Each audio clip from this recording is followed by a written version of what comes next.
প্রত্যেকটা ক্ষেত্রে যে ইসলামের নীতিগুলো বাস্তবায়ন করা আমাদের উপর ফরজ ছিল, সেইগুলো আমরা বাস্তবায়ন না করার কারণে আল্লাহ তাআলা আমাদেরকে বাস্তবায়ন না করা এবং না জানার কারণে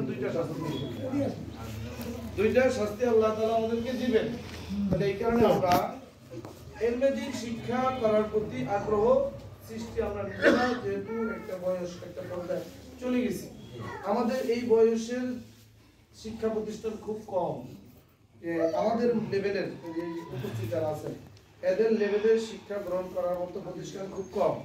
যেরকম আমার প্রতিষ্ঠান আছে থানা মসজিদের পাশে, থানা ব্রিজের সাথে আমিনুল উম্মাহ মহিলা মাদ্রাসা। এই প্রতিষ্ঠানে স্টুডেন্ট যারা আছে ছোট ছোট মাদ্রাসা ছাত্র, এই ছাত্রছাত্রীদেরকে পড়ায় এবং বয়স্ক মহিলা, যেহেতু মহিলা মাদ্রাসা, মহিলাদেরকে শিক্ষার জন্য আমরা দুইটা সময় রাখছি।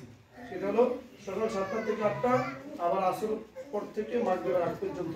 শুধু বয়স্করা পড়বে, এটার ভিতরে কোনো বাচ্চা বলা মানে শুরু, যাতে করে আমাদের বয়স্ক মানুষদের শিক্ষা করার মতো এরকম স্বাভাবিকভাবে সচরাচর প্রতিষ্ঠান নাই। এই কারণে আমরা এই প্রতিষ্ঠান করছি যে আপনাদের এই দুঃখল এলাকা থেকে 10-15 জন মহিলা জায়গায় ওখানে পড়তো সকালে সকালে।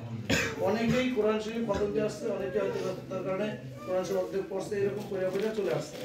তাহলে এই যে সুযোগ করে দেওয়া, অনেকের মধ্যে সুযোগ করে দেওয়ার প্লেস করে দেয়, আবার অনেকের মধ্যে সুযোগ বোঝে কি আমি অন্বেষণ করবো কিন্তু সুযোগ পাই না।